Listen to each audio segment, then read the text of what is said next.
en que estábamos hablando la última vez del principio de capacidad contributiva, ¿verdad? Entonces, quedábamos en que esto es obviamente, si algunos pueden encender su cámara, yo se los agradecería un montón, porque así no me siento como que solita yo estoy dando clases y todo el mundo está desconectado. Entonces, agradezco, por favor, si pueden encender su cámara, ¿verdad?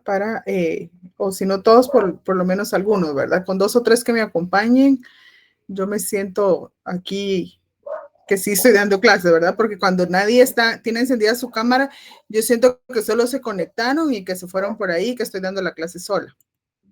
Entonces, por favor, para que lo tomen en cuenta. Otra cuestión que les quería decir es que en las clases virtuales obviamente no se puede pasar lista, ¿verdad? Sin embargo, les cuento, digamos que para mí todos están conectados, ¿verdad? Todos están conectados. Yo en algún momento voy a mencionar a algunas personas y si no están y les tocó la suerte de que las mencionara y no contestan en ese momento, entonces yo les pongo inasistencia. Yo igual tengo los listados aquí de todo, ¿verdad? Entonces, como les digo, ya cuando vayamos a terminar, yo paso lista o en cualquier momento yo digo, bueno, voy a preguntar y pregunto si están. Y si alguien no me contesta, entonces automáticamente le pongo inasistencia, porque no puedo pasar media hora tomándole asistencia a todo, ¿verdad? Entonces, digamos que para mí están todos, ¿verdad? O sea, así tomo la asistencia, tengo los listados, entonces para mí están todos. Y si ustedes tienen la suerte de que yo llame a alguien y no está presente cuando yo lo llame, entonces ya tienen inasistencia. Entonces, acá lo que se juegan al revés, ¿verdad? Si los menciono y no están, inasistencia. Bueno, entonces sigamos con el principio de capacidad de pago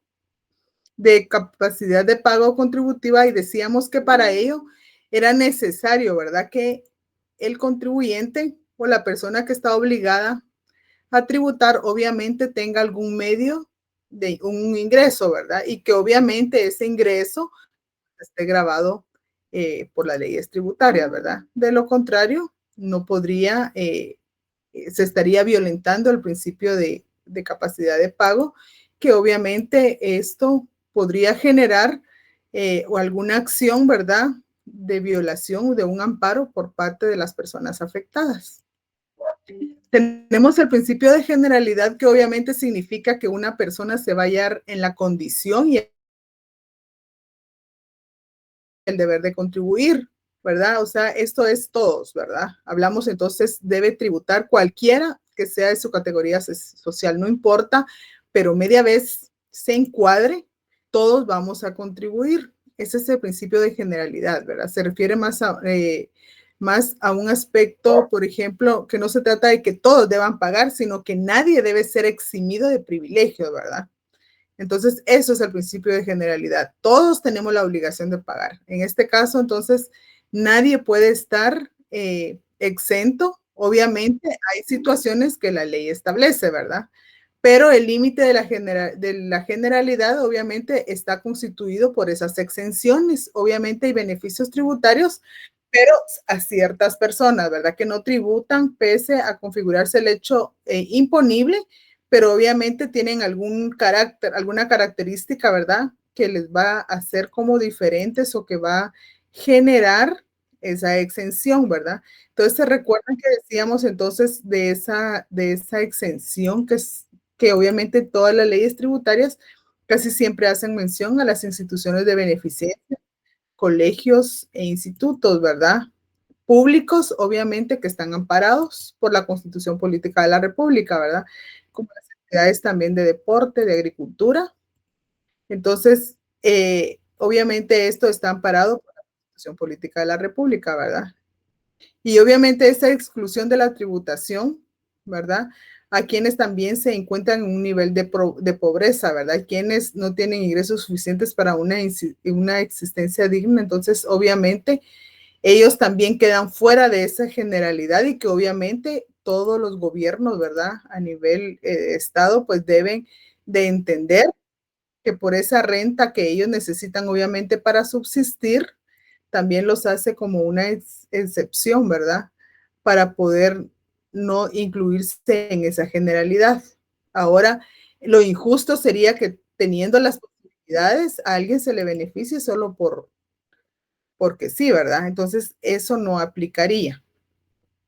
Entonces, por ejemplo, en los países desarrollados, obviamente siempre se exime, por ejemplo, respetando, eximiendo el consumo de alimentos y bienes para subsistir, obviamente dan exenciones o rebajas, ¿verdad? Al impuesto, por ejemplo, inmobiliario, que vemos, como les decía la vez pasada en clases del UCI, ¿verdad? Personas que obviamente tienen su necesario, un bien inmueble necesario, ¿verdad? Que obviamente obtuvieron, pero llega en un momento en que por su edad ellos ya no pueden trabajar, ¿verdad? Entonces, no pueden también obligárseles como a pagar, a contribuir, cuando obviamente lo que les queda es únicamente para subsistir, ¿verdad? Entonces, también en algunos casos, como por ejemplo en pandemia, se dieron cuenta que muchas veces también pedían que se quitara, retirar el IVA a los productos de la canasta básica porque todo estaba encareciendo, ¿verdad? Entonces, era algo que obviamente tendrían que haber puesto atención, obviamente, para una ayuda a la población, ¿verdad? Sin embargo, fueron otras formas que el gobierno tomó las medidas, ¿verdad? Para beneficiar, que obviamente de esta percepción que nosotros vimos de cómo se manejó todo esto, pues obviamente se pudo establecer el efecto que puede causar el no respetar los principios constitucionales cuando se trata de tributar, ¿verdad? O, por ejemplo, cuando vemos cuál es la prioridad del gobierno en cuanto a recaudar, ¿verdad? Entonces, pónganle, por ejemplo, el principio de generalidad se establece en el artículo 135 de la Constitución Política de la República, ¿verdad? Y dice que obviamente son derechos y deberes civiles ingerentes siempre a todos los guatemaltecos, ¿verdad? Además de los consignados en otras normas de la Constitución y leyes de la República, los siguientes. Y obviamente dice contribuir a los gastos públicos en la forma prescrita en la ley, ¿verdad? ¿Qué quiere decir en la forma prescrita en la ley? Obviamente, cuando se da el hecho generador, que obviamente nos va a afectar como contribuyentes porque nos encuadramos en ese hecho generador y nace la obligación de que contributemos, de que contribuyamos, ¿verdad? Entonces, los impuestos siempre se van a considerar, generalmente representan una cuota como parte del costo de producción de los servicios públicos que presta el Estado, ¿verdad? Obviamente los obtienen legalmente de los contribuyentes porque vemos que en base al principio de legalidad estos tienen que estar enmarcados en la ley, ¿verdad? Y obviamente por razones de necesidad social, todos nos vemos en la obligación de poder contribuir, ¿verdad? Como una consecuencia del pago, ¿verdad? Que nosotros vamos a recibir y que obviamente esto va a generar un derecho para el Estado, ¿verdad? Garantiza empleo y a cambio de eso hay leyes tributarias que obviamente van a regular esa facultad que nos obliga a la generalidad y obviamente teniendo como consecuencia únicamente, ¿verdad? O excepciones, aquellos casos que la ley plenamente establece y en casos de necesidad que, como les digo, se vería injusto que el Estado pueda obligar a pagar impuestos a cuyas personas obviamente apenas subsisten, ¿verdad? También está el principio de igualdad, que obviamente esto qué quiere decir, la capacidad contributiva que todos tenemos a misma cantidad de ingresos, misma cantidad de tributos, ¿verdad? A esto se refiere el principio de igualdad. Eso obviamente lleva a que fiscalmente sean considerados como iguales aquellos que para el legislador tengan similar aptitud de pago público.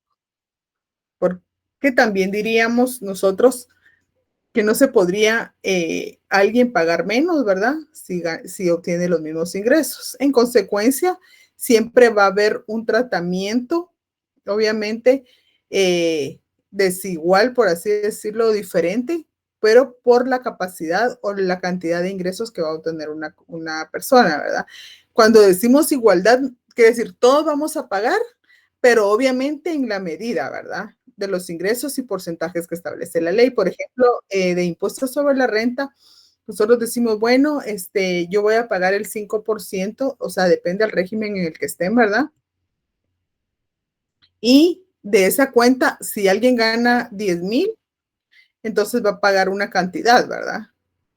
Y si alguien paga 7,000, otra cantidad, pero esto no va a ser que se viole este principio de igualdad, porque obviamente se están respetando los ingresos de los contribuyentes, ¿verdad? En base a lo que dé, eso va a contribuir. Esto es lo que se refiere al principio de igualdad. A igual ingreso, igual impuesto, ¿verdad? En los rangos, obviamente, que varios contribuyentes nunca van a recibir el mismo ingreso, ¿verdad? Pero la igualdad está en el deber de poder contribuir de manera equitativa, ¿verdad? Todos somos iguales tenemos la obligación para poder contribuir y obviamente respetando esos niveles. Por ejemplo, tenemos el fundamento legal del principio de igualdad. Obviamente, esto sabemos que el artículo 4 de la Constitución Política de la República eh, establece como dice el principio de igualdad ante la ley está regulado en el artículo 4 de la Constitución Política de la República. Y la igualdad como base del impuesto y de las cargas tributarias o públicas está contenidas en el artículo 135 del mismo cuerpo legal, ¿verdad? Obviamente el principio es más amplio puesto que se refiere a la igualdad genérica que comprende por lógica la igualdad en los tributos. El segundo desea enfatizar y dar mayor realce al postulado en materia impositiva, ¿verdad? Declarando a la igualdad como la base del impuesto y las cargas públicas. Obviamente este principio es el que debería de ser interpretado como el verdadero límite al poder fiscal, ¿verdad? Ya que el ejercicio obviamente siempre viene por parte del poder legislativo, que obviamente son los que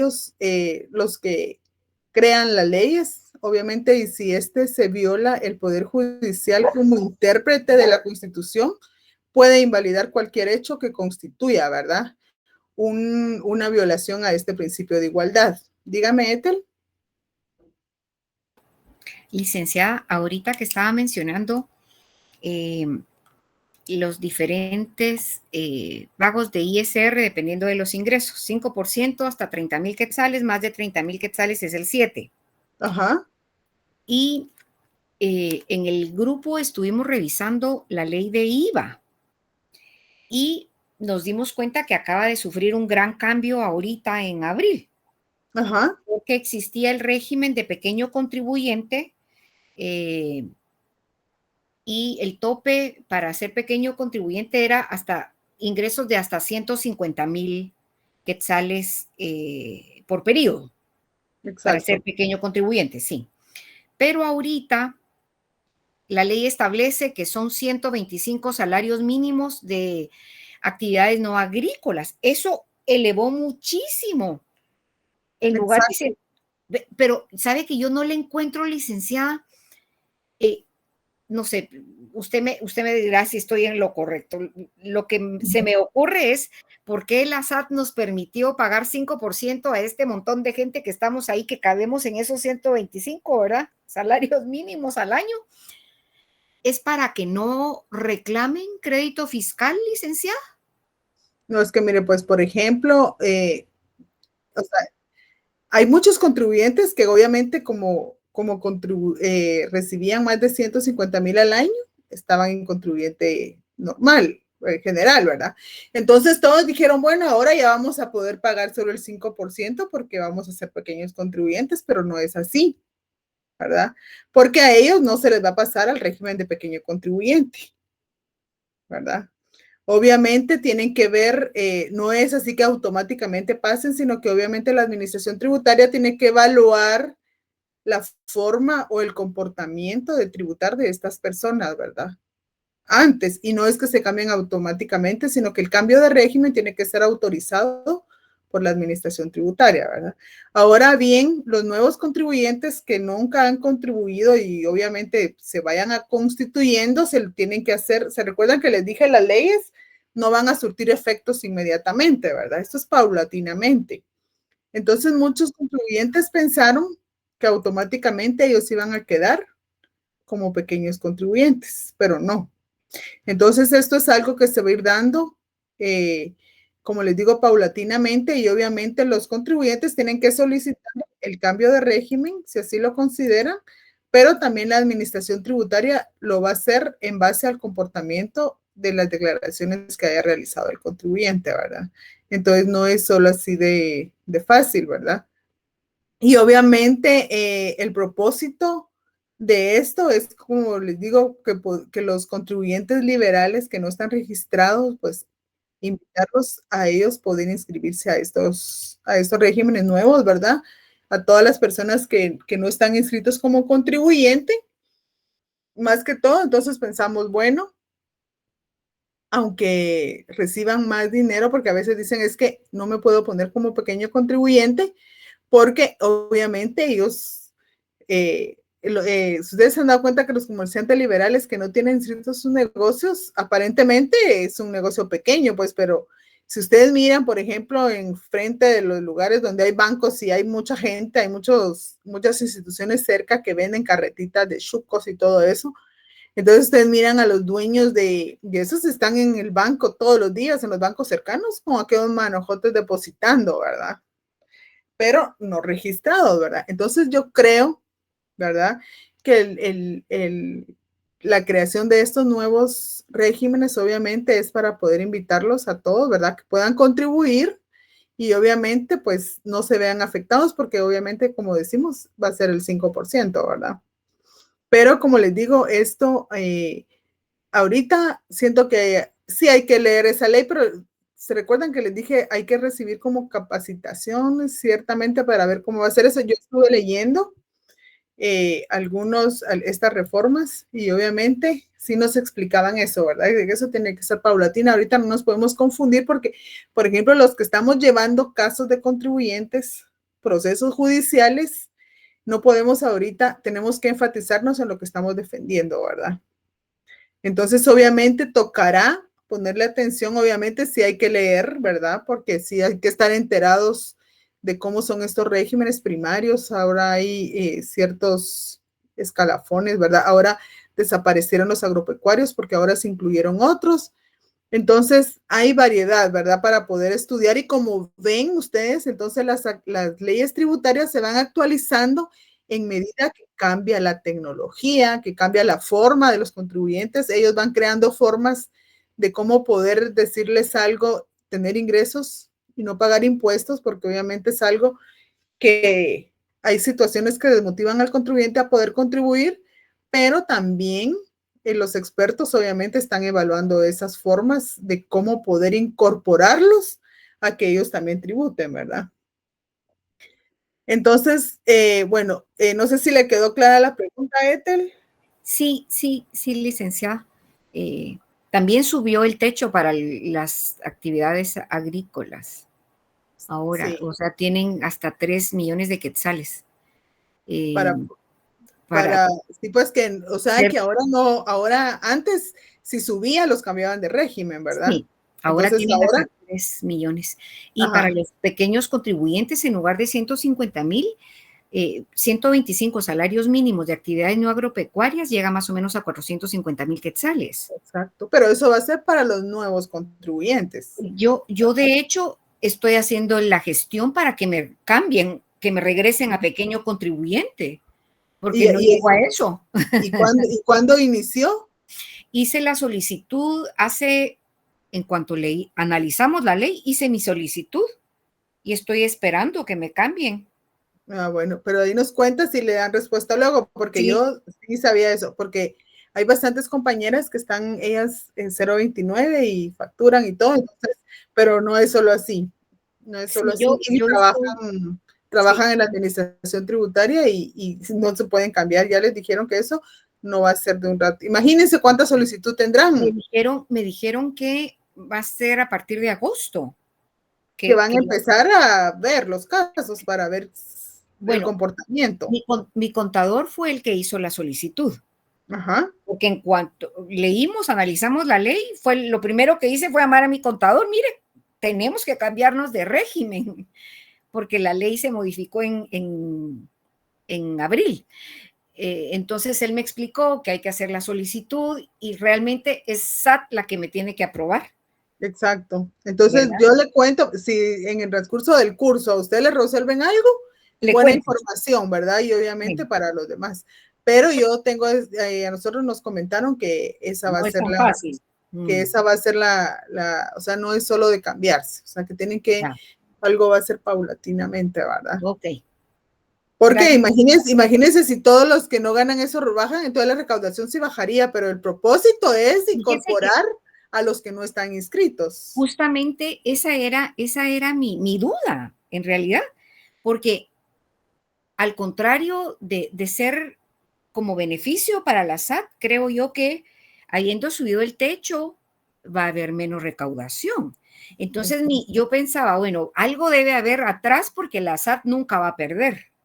Exacto. Entonces, creo yo que las empresas grandes que contratan por servicios ya no van a poder reclamar esas facturas de los servicios profesionales que prestamos como crédito fiscal, porque es parte de todo el listado que se puede reclamar como crédito fiscal, ¿verdad, licenciada? Porque si Ajá. emitimos una factura del 12%, entonces las compañías que nos contratan pueden reclamar porque es parte esencial de su giro de Ajá. negocios, nuestro servicio.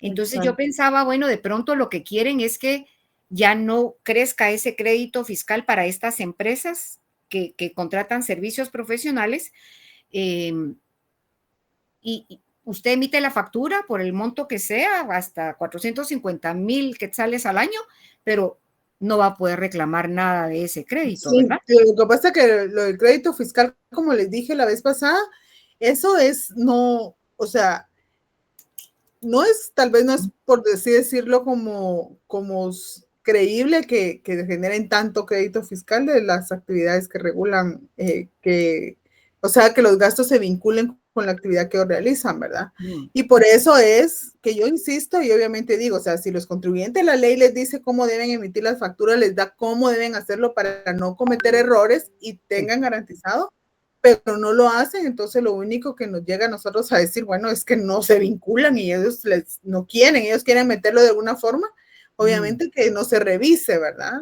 No lo van a revisar, no van a Claro. revisar los gastos, pongamos que es por seguridad y cómo realmente no desconozco cómo la forma en que hacen, porque la devolución de crédito fiscal, cuando se autoriza la devolución de crédito fiscal y la misma ley establece que esta se autoriza, pero obviamente la SAT tiene 4 años para revisar, ¿verdad?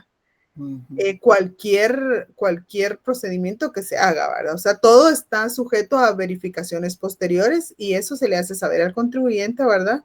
Que aunque se autoriza la devolución de crédito fiscal, esto no libera o no exime a la administración tributaria de dar una revisión a los periodos. Mientras no pase el tiempo de prescripción, que son 4 años, puede hacer verificaciones, ¿verdad?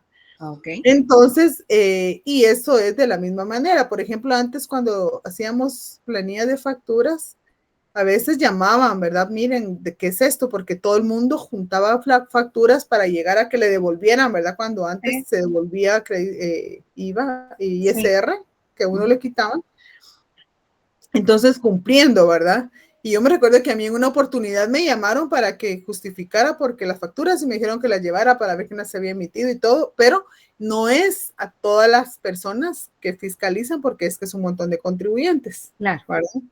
Entonces, obviamente, hay esquemas o datos, ¿verdad? Que obviamente se toman en cuenta y se van a fiscalizar posiblemente cuando piden demasiado crédito fiscal o Ujú. con que se ¿cómo es? Periódicamente lo hacen, Sí, ¿verdad? sí, sí. Entonces, por ejemplo, hay contribuyentes que cada vez que hay un montón de expedientes de ellos y pierden, ¿verdad? La mayoría o a veces se tiene que devolver porque se desvaneció, o sea que hay de todo. Ujú. Como les digo, puede ser parcial, puede ser que no se les deniegue, todo está en cómo documenten la documentación, ¿verdad? O Sí. sea, que cumplan con llenar la documentación de conformidad como lo establece el artículo. Ustedes pueden ver, si, para poder retroalimentar lo que les estoy diciendo, ustedes pueden leer la ley del impuesto al valor agregado del 16 al 25. En estos artículos está todo lo relacionado con devolución de crédito fiscal y están todos los regímenes. están los requisitos que deben efectuar en cada régimen, incluso se pueden cambiar de régimen y obviamente hay unos regímenes que como ellos sí se requieren de ciertas cantidades, obviamente tienen que justificar, tienen que hacer estados financieros por medio de auditores, o sea, es un montón de requisitos, obviamente, para garantizar, ¿verdad?, que se esté actuando de conformidad con la ley, ¿verdad?, para presentar esto. Bueno, de hecho, vamos se requieren libros. Dice la ley, ¿sí?, que se tiene que llevar una contabilidad completa. Sí. Entonces, los contadores que hacen estos informes, obviamente, ellos bajo responsabilidad de ellos. Yeah. Si no lo hacen, también pueden incurrir en delito. O sea, que es un procedimiento bien específico, bien claro, porque está bien claro. Entonces, es como, ¿por qué no hacer las cosas si la ley les da la pauta de que hagan las cosas, de que documenten de manera adecuada? ¿Por qué no hacerlo? Entonces, el que no lo hagan, obviamente deja mucho que pensar, ¿verdad? Entonces, obviamente estas situaciones son las que tenemos que ir viendo, ¿verdad? Y tener cuidado, o sea, por ejemplo, quienes defienden los intereses del Estado, ¿verdad? Sí, sí. Por eso les digo, y hay contribuyentes que obviamente ahorita están muy interesados en no tener conflictos con pago de impuestos, ¿verdad? O sea, que dicen, nosotros no queremos defraudar, no queremos evadir, lo que queremos es que nos asesoren y buscar la forma de contribuir como corresponde, ¿verdad? O sea, hay contribuyentes que sí cumplen, quieren ese parámetro, no quieren tener conflictos de tributos porque obviamente, como les decía la vez pasada, ellos tienen relaciones comerciales con otros países que obviamente se van clasificando, ¿verdad?, de primera clase, etcétera. Entonces ellos, para tener ese rango y no tener problemas, requisito fundamental que no tengan conflictos tributarios en su país, ¿verdad? Es uno de los requisitos. Entonces, en base al principio de igualdad, que ya sabemos, ¿verdad? Todos somos iguales o todos tenemos la misma obligación, por eso que somos iguales como contribuyentes para contribuir, aún tomando en base los ingresos que vamos a obtener, ¿verdad? Que es lo único que nos va a ser diferentes. Y de aquí va el principio de proporcionalidad. Por eso es que todos los principios, se recuerdan que les dije que se relacionan entre sí, porque pareciera que podemos hablar de un principio que tenemos que tener cuidado para cuando nosotros definimos, ¿verdad?, estos principios. Porque obviamente el principio de proporcionalidad se refiere obviamente a que el hecho que las contribuciones por habitantes de la nación deben hacerse en proporción a sus singulares manifestaciones de capacidad contributiva, ¿verdad? O sea, nadie va a ganar igual que el otro, ¿verdad? Obviamente esto implica que el monto de los tributos obviamente va a tener relación directa con la capacidad de pago, ¿verdad? En proporción, obviamente, a lo que gana, ¿verdad? Este principio obviamente tiene mucha relación con el de capacidad de pago, porque el sistema tributario obviamente debe estar regulado de manera que la población pague tributos proporcionalmente de acuerdo a la riqueza y capacidad económica, ¿verdad? Que eso obviamente no lo va a ligar o desligar de la igualdad frente a los otros contribuyentes, ¿verdad? Y está el principio de equidad y justicia tributaria, que son como principios de imposición, ¿verdad? La equidad y la justicia obviamente van más allá del orden positivo, ¿verdad? O sea, representan un fundamento de la justicia en las contribuciones, ¿verdad? ¿Qué quiere decir esto?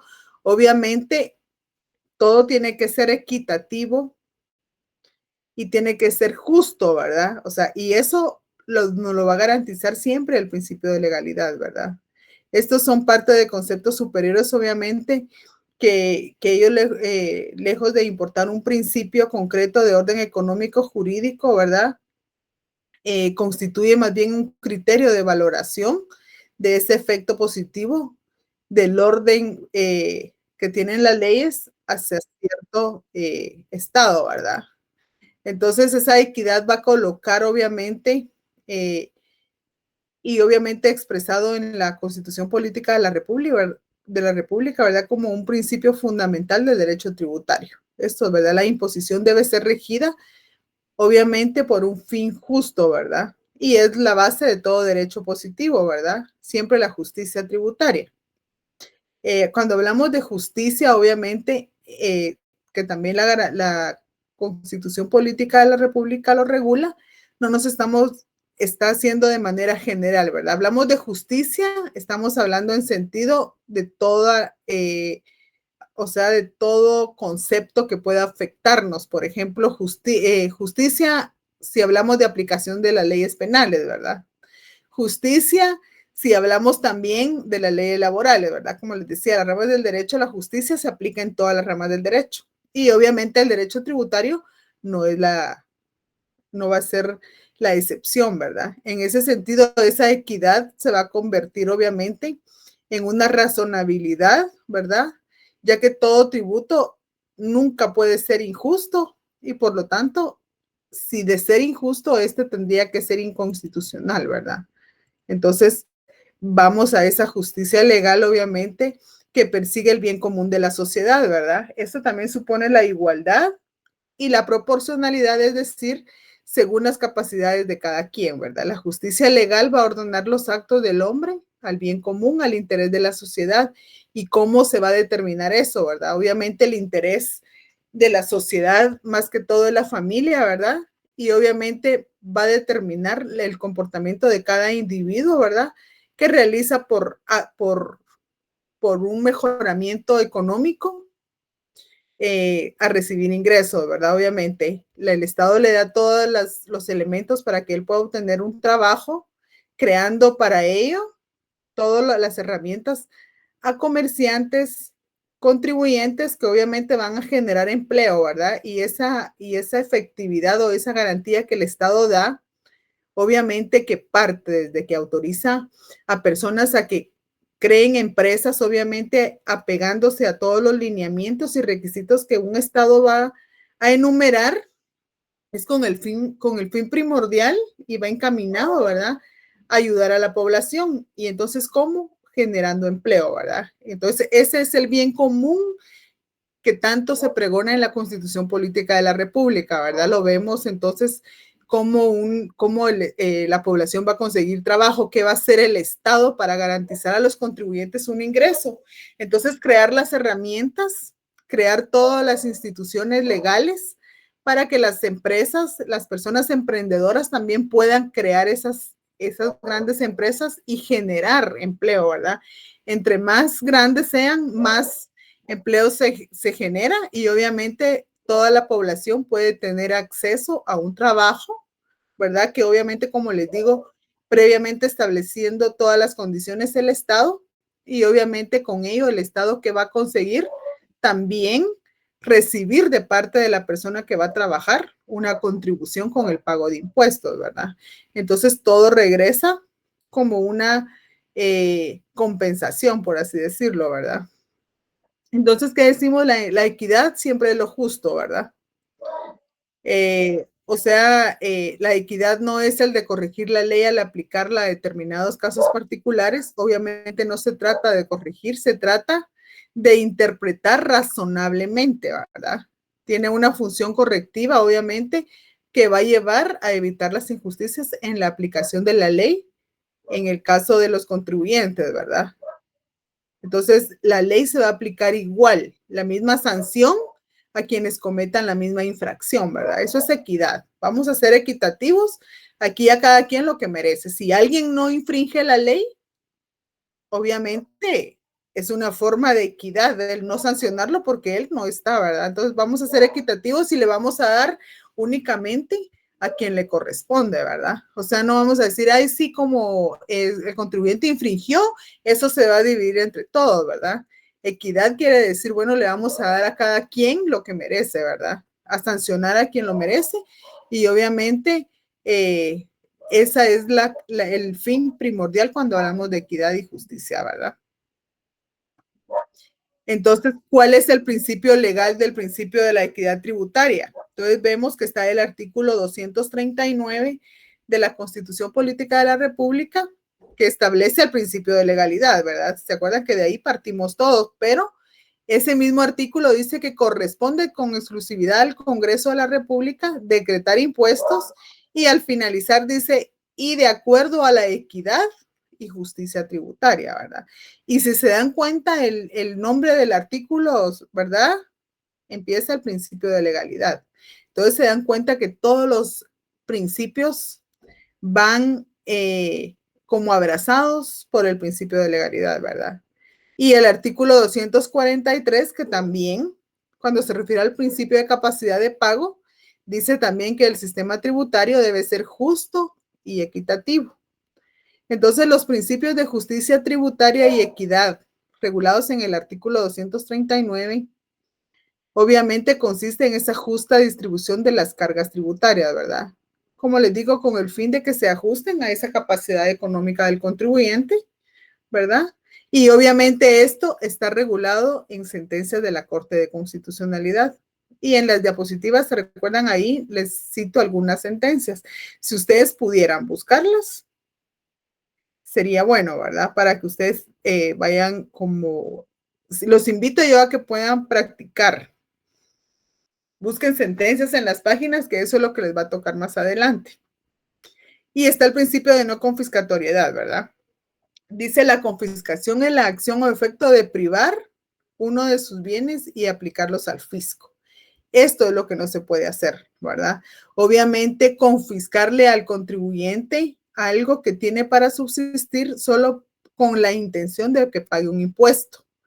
Esto es confiscatoriedad y obviamente este principio está regulado también en la ley y obviamente no puede ser confiscado, ¿verdad? Para pagar al sujeto, o sea, liquidar o disponer de un patrimonio, obviamente, para hacer frente a un crédito hipotecario, ¿verdad? Un crédito tributario, perdón.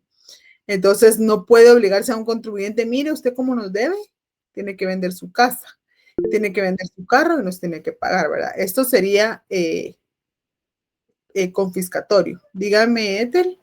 Licenciada, con esto que nos está diciendo de no confiscar los bienes,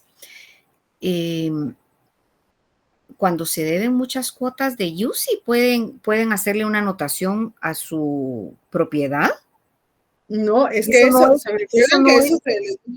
eso también sería, eso sería confiscatoriedad.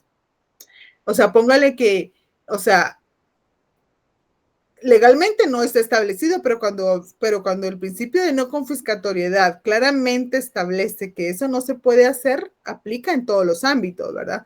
Claro. Entonces, por ejemplo, usted tiene una casa, no trabaja, usted ya no trabaja, entonces no tiene rentas, ¿verdad? Solo tiene su casa. Bueno, si demuestran que usted renta parte de su casa y recibe ingresos, o sea, tendrían que demostrar que usted sí puede pagar el UCI. Pero obviamente si no, no le pueden decir, mire, como usted nos debe UCI, tiene que vender su casa y pagarnos, ¿verdad? Eso no se puede, porque entonces ahí estarían confiscando. Y eso es ilegal. Inconstitucional. Inconstitucional. En derecho tributario, ¿verdad? El principio de no confiscatoriedad.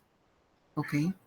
Entonces dice, como tributos confiscatorios se extienden aquellos fenómenos de excesiva presión fiscal que obligan al desprendimiento por parte de los contribuyentes de bienes de su propiedad a los efectos de poder cumplir con las cargas públicas, verificándose una expropiación indirecta, ¿verdad? Entonces, eso es lo que se daría, obviamente, para caer en esa confiscatoriedad, ¿verdad?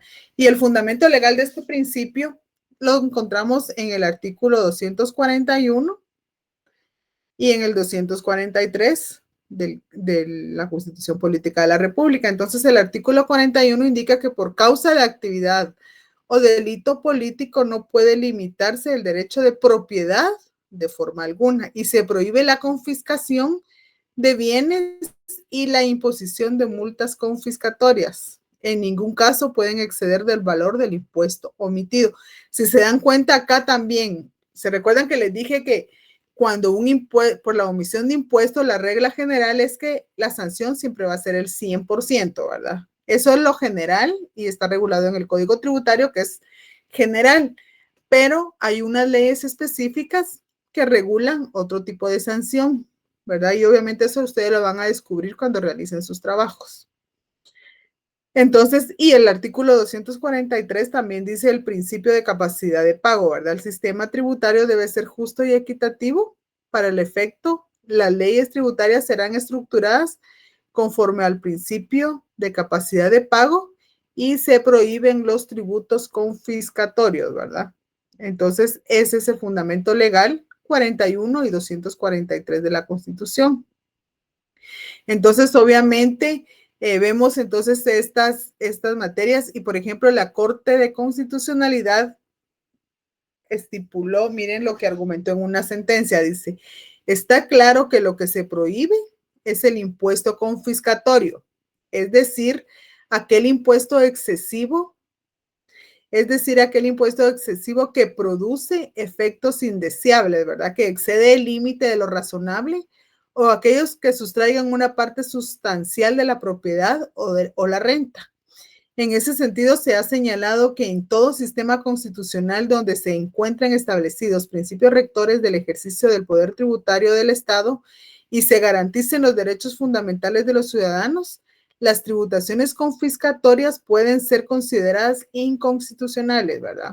Siendo el problema esencial determinar desde el punto de vista jurídico cuándo un impuesto puede considerarse confiscatorio.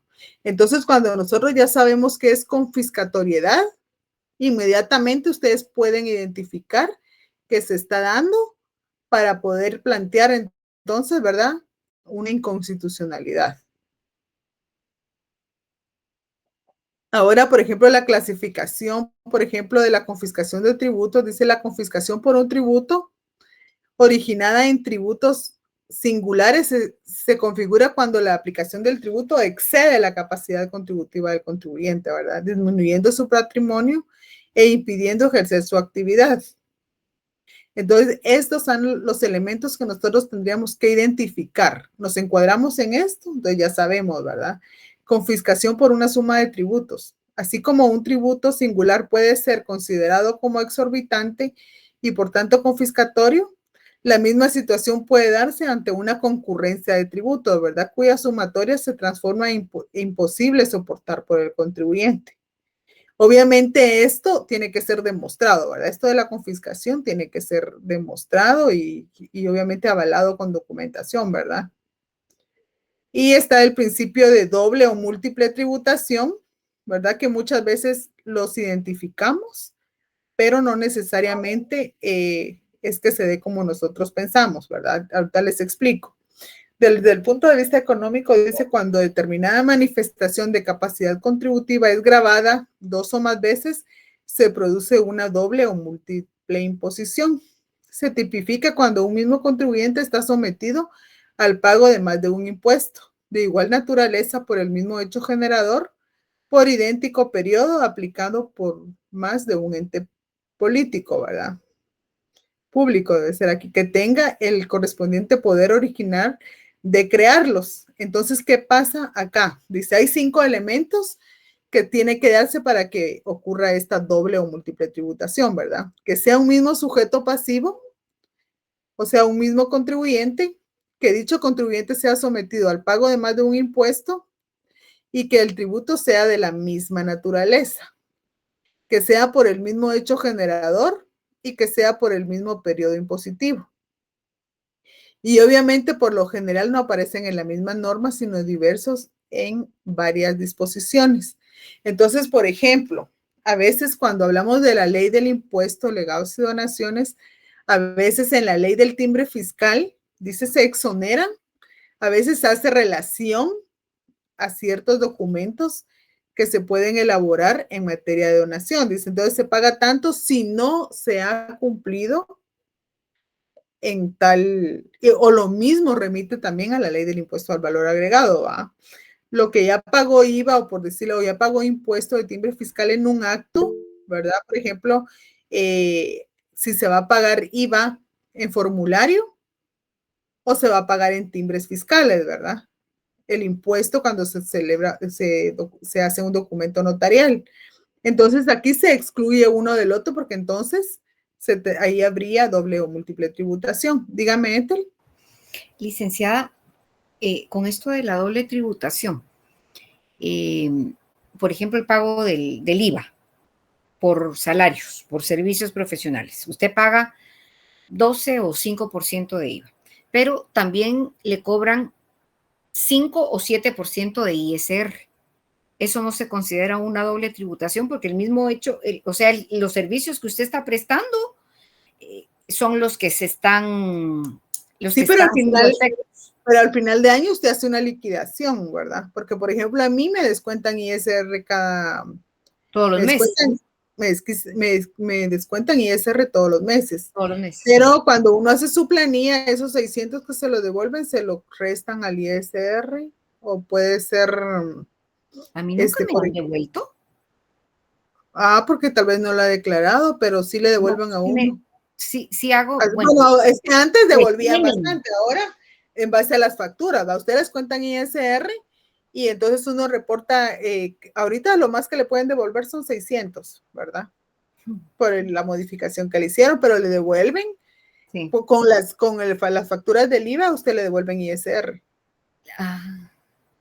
Okay. Entonces es una operación que hace y obviamente al final, como le digo, eso sí los auditores son los que manejan este tema, pero yo lo que sí sé es que a mí me descuentan ISR y me devuelven 600 por por hacer la planilla del IVA, ¿verdad? Que antes de que se regulara que solo eran 600, si uno en facturas llegaba a 10,000, le devolvían a uno 10,000 de ISR con el IVA, o sea, como compensaban, ¿verdad?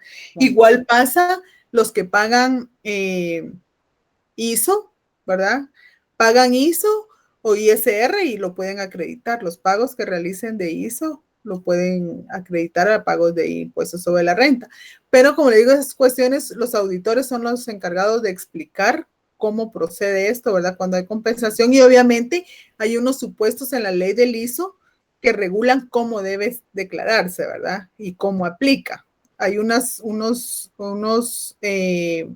supuestos que se tiene que encuadrar el contribuyente y que muchas veces también juegan para beneficiarse, ¿verdad? Entonces no pueden cambiarse de un régimen a otro, o sea, hay ciertas reglas, ¿verdad?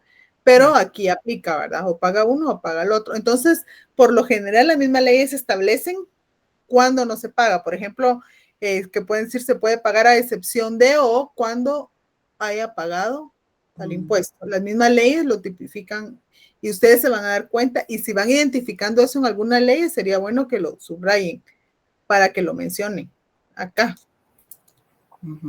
Ok, gracias, licenciada. Vale. Entonces ya sabemos, ¿verdad? Que se prohíben los confiscatorios y doble o múltiple tributación.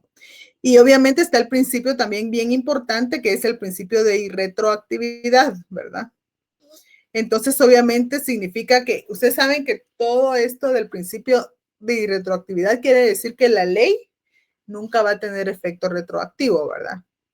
En todas las ramas del derecho también vemos esto y obviamente significa que obra o tiene fuerza sobre el pasado, ¿verdad? En consecuencia, será irretroactivo lo que carece de fuerza en el pasado porque las leyes siempre van a regir para el futuro.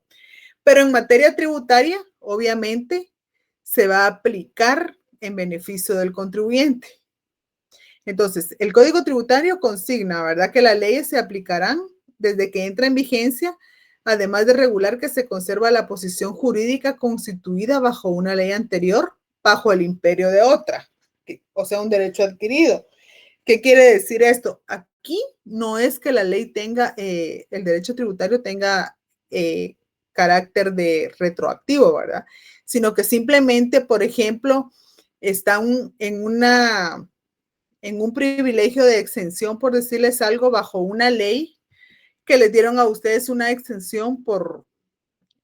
Ustedes saben, las exenciones que son otorgadas no pueden ser otorgadas por más de cierto tiempo. ¿Ustedes saben cuál es ese plazo? ¿Alguien sabe?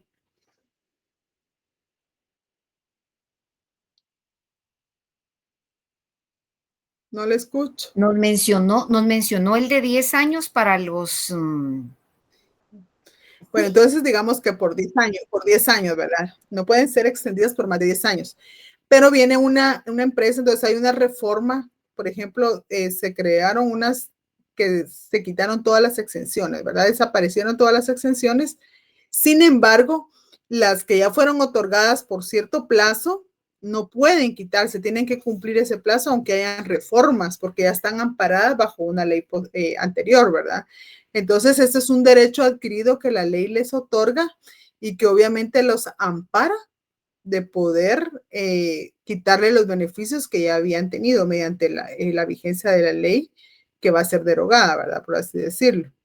Entonces, las normas tributarias sancionatorias regirán para el futuro. No obstante, tendrán efecto retroactivo las que suprimen infracciones y establezcan sanciones más benignas siempre que favorezcan al infractor y no afecten resoluciones o sentencias firmes. Entonces, indica en qué casos, ¿verdad? Y obviamente cuando no afecte ciertos derechos que ya se obtuvieron mediante una sentencia, ¿verdad? O resoluciones, obviamente, el requisito que es que esté firme, ¿verdad? Si no está firme, entonces sí se puede aplicar todavía, porque el efecto es que estas estén firmes. Entonces, con base a los principios constitucionales, esto sería lo que vamos a ver de ellos. No sé si tienen alguna duda con relación a estos principios.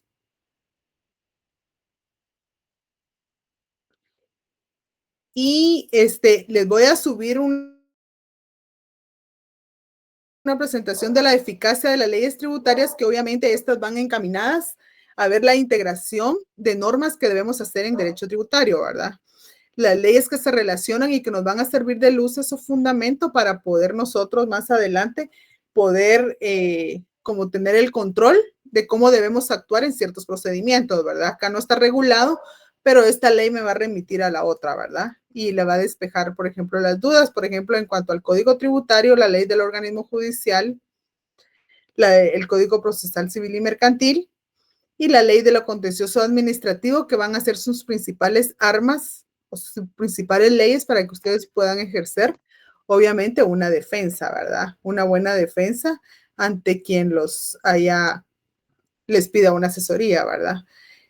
Ley de lo contencioso administrativo, Código Procesal Civil y Mercantil, Código Tributario. Sí, dígame, Álvaro.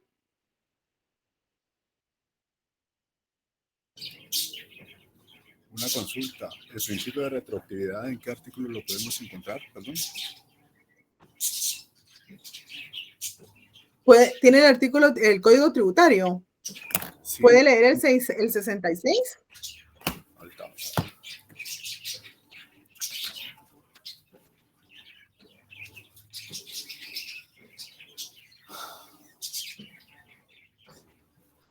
Dice, artículo 66. Y retroactividad. Las normas tributarias sancionatorias regirán para el futuro. No obstante, tendrán efecto retroactivo las que supriman infracciones y establezcan sanciones más benignas, siempre que favorezcan al infractor y no afecten a las resoluciones o sentencias firmes. Sí, ese es el fundamento legal en materia tributaria. Entonces ahí está ese principio. Directamente es en el 66 el que me mencionó. Ajá, exactamente. Entonces, el código tributario, ustedes pueden leer, miren, esa va a ser su arma de todo, porque en el código tributario está todo lo general, ¿verdad? Lo que nos va a servir, y como les digo, cualquier cosa que no se regule ahí, el mismo código nos transfiere a otras normas, ¿verdad? Aparte, las leyes específicas que regulan cada impuesto. Entonces, por ejemplo, si alguna ley de un impuesto no regula la sanción, ¿verdad? Entonces sabemos que es el 100%. Si la ley establece otra sanción diferente al 100%, que hay unas leyes que así lo tienen, entonces prevalece la norma específica, ¿verdad? Y por eso es que vamos a aplicar entonces también la ley del organismo judicial y el código tributario, que también indican en qué forma vamos a interpretar o vamos a darle prioridad a las leyes tributarias. Entonces nos vamos a quedar hasta acá el día de, bueno, hoy sí tienen hasta las 8:30, ¿verdad? Porque es virtual. No, no sé por qué, como que se estaba en la U. Fíjense que vamos a ver esto de no se pongan a decir porque, ¿cómo? Nos va a dejar están cantados. Pero no me acordaba yo que están, yo no estoy cansada y aquí se me olvida un poquito lo del trabajo. Entonces, lo que pasa es que fíjense que este tema de la eficacia de las leyes tributarias, miren, en la 1 se aprovecha el tiempo, pero ahorita que cada quien está en su casa, yo creo que sí tenemos que aprovechar el tiempo, porque si ustedes tienen algunas dudas, entonces se pueden con más tranquilidad, ¿verdad? Entonces, voy a ver esta presentación que yo se las iba a subir. Eficacia de las leyes tributarias. Se las voy a subir al terminar la clase.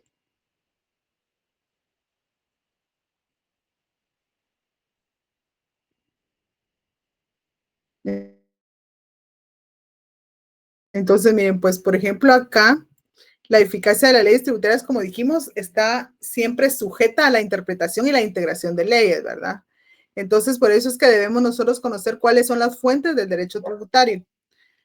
De ahí partimos nosotros para cualquier acto, ¿verdad? Actuación, memorial, lo que ustedes quieran a partir de este principio, ¿verdad? La fuente siempre más importante, obviamente, es el principio de legalidad, ¿verdad? Que en este caso, pues la Constitución Política de la República es la que lo va a estipular. Y de ahí, como dijimos, se emanan todas las leyes ordinarias, ¿verdad? Entonces, la ley del organismo judicial, obviamente, que es una de las herramientas también importante y que obviamente también es de rango constitucional, tiene estipulado que los preceptos fundamentales son, por ejemplo, son las normas generales, obviamente de aplicación, interpretación, integración del ordenamiento jurídico, ¿verdad? Entonces, las fuentes del derecho, dice la ley, es la fuente del ordenamiento jurídico y la jurisprudencia obviamente la va a complementar. ¿Por qué va a ser la jurisprudencia? Porque la jurisprudencia obviamente la conforman las leyes, las sentencias, perdón, reiterativas, ¿verdad? Con fallos reiterativos en el mismo sentido, que obviamente como ellos son los que han analizado las leyes y aplican esa ley, entonces le da fuerza, ¿verdad? Por eso es jurisprudencia, porque dice, obviamente, la ley y es reforzada por esos criterios. ¿Qué quiere decir? Bueno, la ley ya fue analizada por expertos, ¿verdad? En base a ellos, para que no haya como decirle a un contribuyente, miren, no tienen por qué estar argumentando tanto. Ya hay sentencias firmes en un mismo fallo que forman jurisprudencia y que a ustedes les puede servir. Por eso les digo, desde que ustedes pueden iniciar un procedimiento administrativo. Si ustedes como abogados los van a asesorar, ustedes tienen, porque como abogados, obviamente, les digo, ya tendrían ustedes que acceder a este tipo de sentencias y obviamente ya tener un panorama de cómo les va a ir en todo el procedimiento. Porque pueden decir ustedes, pues, voy a encontrar con un camino lleno de obstáculos que obviamente la administración tributaria va a querer siempre tener la razón, pero yo voy a reforzar, voy a argumentar y desde el principio, desde el procedimiento administrativo, citar, ¿verdad? Citar con aquella seguridad de que ya es jurisprudencia emanada por la Corte de Constitucionalidad y que está fundamentando, obviamente, todos los argumentos que ustedes van a utilizar para defender, ¿verdad? Entonces, con esto ustedes pueden llegar hasta el final de un procedimiento con la convicción, obviamente, de que están realizando bien esa defensa, ¿verdad? Entonces, el artículo 10 de la ley del organismo judicial dice que las normas se interpretan conforme a su texto, según el sentido propio de las palabras y a su contexto, de acuerdo a las disposiciones constitucionales. Seguramente este artículo ustedes ya lo han leído, pero vamos a recordarlo en este caso para que tengan esa seguridad de la que les hablo, ¿verdad? Y obviamente dice el conjunto de una ley va a servir para ilustrar el contenido de cada una de sus partes, pero los pasajes oscuros de la misma se podrán aclarar en el orden siguiente, ¿verdad? A la finalidad y al espíritu de la misma y a la historia fidedigna de su institución. ¿Esto qué quiere decir? Que obviamente el objetivo de crear leyes tributarias es con el derecho de recaudar, ¿verdad? ¿Cuál es el principal? Entonces vamos nosotros a recaudar, pero también vamos a ver el espíritu de la norma. Y se recuerdan que yo les decía, el Código Tributario tiene muchas ventajas para los contribuyentes que quieren pagar sus impuestos o que si han cometido errores, ellos quieren hacerlo, ¿verdad? Obviamente son cuestiones que se regulan y que llevan ese espíritu de poder ponerse a la disposición y darle todas las herramientas al contribuyente de también poderse beneficiar en caso él tenga la buena intención de pagar, ¿verdad? Entonces, las disposiciones, el artículo 3 también de la ley del organismo judicial establece que las disposiciones especiales de las leyes prevalecen sobre las generales. Entonces, ¿qué les digo con esto? El Código Tributario, decimos, es una ley general, ¿verdad? Y las de cada impuesto son específicas o especiales. Y entonces, según este artículo, esas prevalecen sobre las disposiciones generales, ¿verdad? Entonces, ¿qué quiere decir esto? Que si hay un procedimiento que se va a realizar y que está establecido en la ley del IVA, en la ley del ISO, en la ley del YUSI, que tiene procedimientos que se regulan, por ejemplo, para poder cobrar el YUSI, hay un procedimiento en la ley del impuesto del YUSI, ¿va? Único sobre inmuebles. Entonces ahí se establece el procedimiento de cómo se va a cobrar, ¿verdad? Pero si ahí no se estipula, entonces nos vamos al Código Tributario, que es la norma general, ¿verdad? Y el Código Tributario, por ejemplo, póngale en el Código Tributario, miren, y es bien importante, obviamente, porque el considerando es necesario leer, porque a veces nos vamos nosotros a los artículos, pero nos olvidamos de que en los considerandos de las leyes está el objetivo principal o que nos indican por qué fue creado ese código, ¿verdad? En el Código Tributario, cuando se empieza a leer ustedes el Código Tributario, si lo tienen a la mano lo pueden hacer. Dice: la Constitución Política de Guatemala regula el principio de legalidad en materia tributaria con el objeto de evitar arbitrariedades y abusos de poder y normar adecuadamente las relaciones entre el fisco y el contribuyente. De conformidad con el artículo 239 de la Constitución Política de la República, es potestad exclusiva del Estado de la República determinar las bases de recaudación de los tributos y lo relativo a la fijación de la base imponible y el tipo impositivo. Entonces, que dicho precepto constitucional regula, o sea, considerando, ¿verdad? Que dicho precepto constitucional regula restrictivamente la función legislativa en materia tributaria al incluir en forma desarrollada el principio de legalidad, porque si vieron, en varios artículos se menciona, ¿verdad? Las bases sobre las que descansa el sistema tributario y otras normas sujetas antes a la competencia de leyes ordinarias. Que es conveniente emitir un código tributario para que las leyes de esa materia sean armónicas y unitarias, se sujeten a lo preceptuado por la Constitución Política de la República y para uniformar los procedimientos y otras disposiciones que son aplicables en forma general a cualquier tributo y para evitar la contradicción, repetición y la falta de técnica legislativa en las leyes ordinarias. Y entonces empieza el Código Tributario, ¿verdad? Con el carácter y campo de aplicación. Y claramente establece en el artículo 1 que las normas son de derecho público y regirán las relaciones jurídicas que se originen de los tributos establecidos por el Estado, con excepción de las relaciones tributarias aduaneras y municipales a las que se aplicará en forma supletoria. Entonces, si se dan cuenta, esta es como la definición de derecho tributario, ¿verdad? Conjunto de normas de derecho público que rigen las relaciones jurídicas que se originen entre los tributos establecidos por el Estado, con excepción de las relaciones tributarias aduaneras y municipales, ¿verdad? ¿Por qué? Porque el Código Aduanero Uniforme Centroamericano y las municipalidades el Código Municipal tiene sus propios procedimientos, pero a ese se aplicará el Código Tributario en forma supletoria. Entonces, en materia aduanera, el código que utilizan en materia aduanera es un código único uniforme centroamericano, que como vemos que esto está relacionado con salidas y entradas de mercancía, obviamente se tuvo que regular en un código que aplicara a los países, obviamente, que se van a relacionar entre sí, ¿verdad? Entonces hablan de un régimen aduanero, ¿verdad? Un tribunal aduanero que cada estado tiene y en Guatemala ese tribunal aduanero es la Superintendencia de Administración Tributaria. Pero obviamente las leyes que va a aplicar la Administración Tributaria en régimen aduanero es ese código, ¿verdad? Pero ¿qué pasa si en ese código aduanero no hay procedimientos regulados? Entonces va a aplicar supletoriamente el código tributario.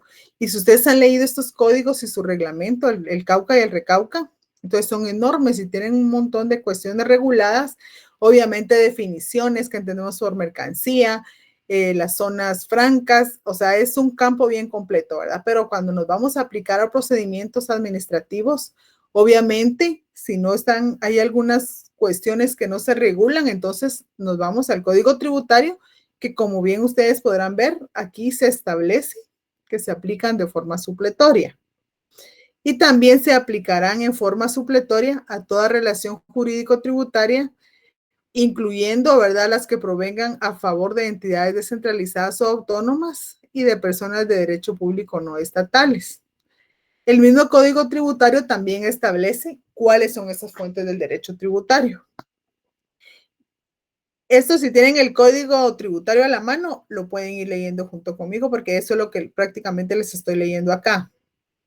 Que obviamente en el artículo 2 del Código Tributario establece cuáles son las fuentes del ordenamiento jurídico tributario. Y dice, las leyes constitucionales, las leyes, los tratados y las convenciones internacionales que tengan fuerza de ley y los reglamentos que por acuerdo dicte el organismo ejecutivo, ¿verdad? Entonces, ojo con ello. Porque acuérdense que los reglamentos de las leyes tributarias las va a redactar el organismo ejecutivo, o sea, cada institución que tiene, por ejemplo, la ley del organismo legislativo tiene su reglamento, ¿verdad? La ley de la Contraloría General de Cuentas tiene su reglamento, ¿verdad? Y obviamente, entonces, también el artículo 3 del Código Tributario también establece lo que es el principio de legalidad. Entonces, ¿qué pasa si yo les pregunto en un examen en qué artículo se va a regular el principio de legalidad? Entonces ya ustedes me dicen en el artículo 239 de la Constitución Política de la República y en el artículo 3, ¿verdad? Que es materia privativa. ¿Se recuerdan que en la clase anterior les dije que hicieran una relación de estos artículos, ¿verdad?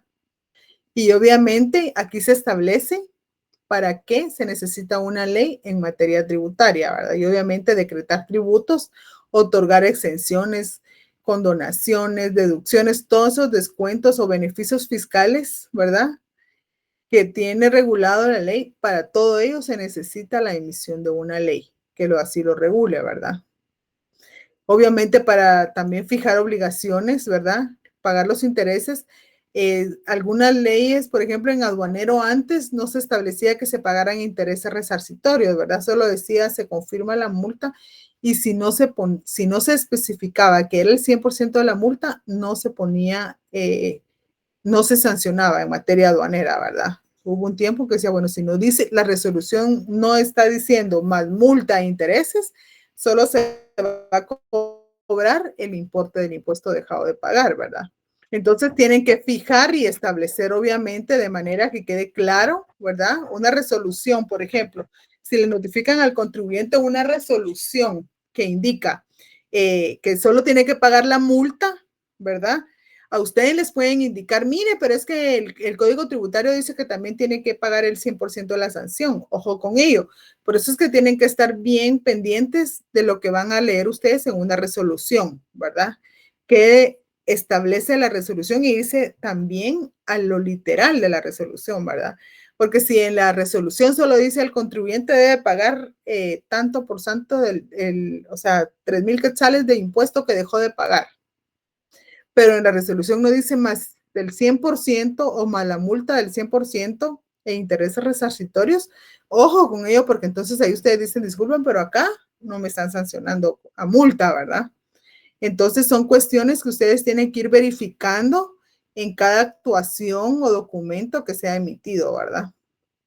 Y obviamente esto es lo que a ustedes les va a garantizar una buena defensa, ¿verdad? El estar pendiente de que sí están conscientes de qué es lo que están leyendo y no solo vamos a ir a impugnar porque no, pero hay que leer bien y qué es lo que vamos a impugnar.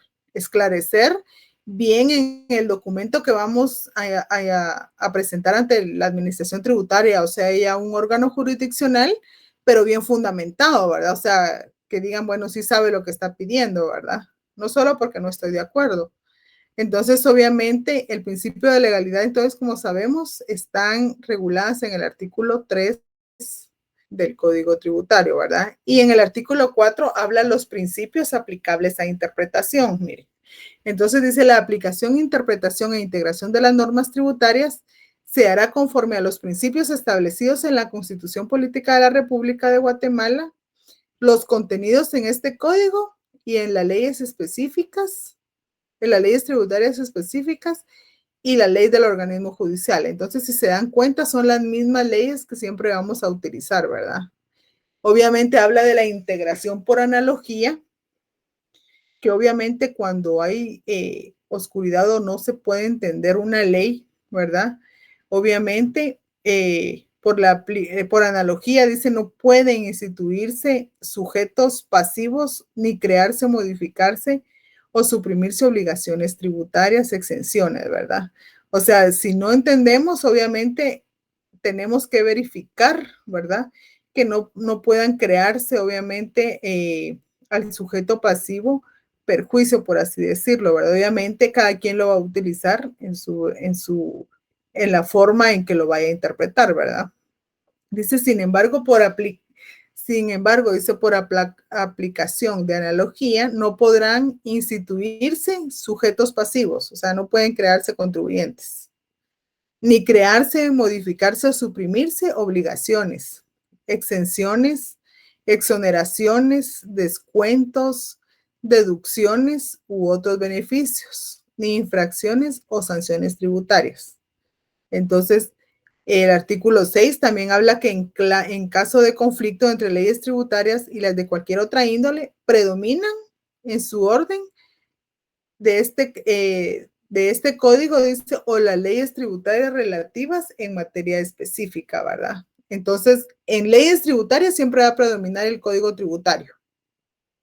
Por ejemplo, les pongo, yo creo que más adelante tenemos este ejemplo, pero por ejemplo, cuando ustedes van a interponer el proceso contencioso administrativo, ¿verdad? Hay una ley que regula lo contencioso administrativo y que más adelante el Código Tributario nos remite a ella. Pero en esa ley de lo contencioso administrativo hay un plazo para interponer el proceso contencioso administrativo. ¿Saben de cuánto es el plazo en esa ley?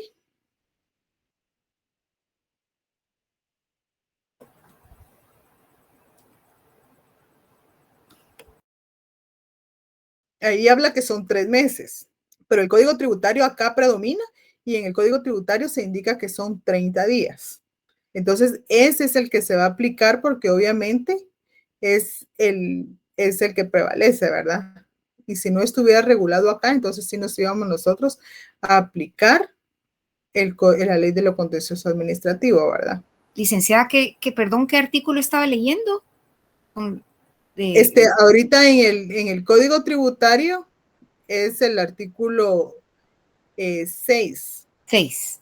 ¿Y leyó el 5 también o solo el 6? Sí, el 5 y el 6. La integración, pues estamos en el tema de eficacia de las leyes tributarias, que como les digo, va a ser eficaz el procedimiento si nosotros hacemos relación de unas leyes con otras que nos van a ayudar a poder desenvolvernos en el ámbito de defensa tributaria, ¿verdad? De parte de, puede ser que ustedes trabajen para el Estado, defensa para la administración tributaria, o defensa para el contribuyente, o como decimos, si son jueces, pues obviamente también podrían aplicarla, ¿verdad? Entonces, si quieren, yo creo que están dormidos algunos, pero voy a pasar lista de algunos, a ver si están, y terminamos con esto. Álvaro Gutiérrez, sí está, me dice presente. Presente. No está. Aquí estoy. Ángela Mendoza.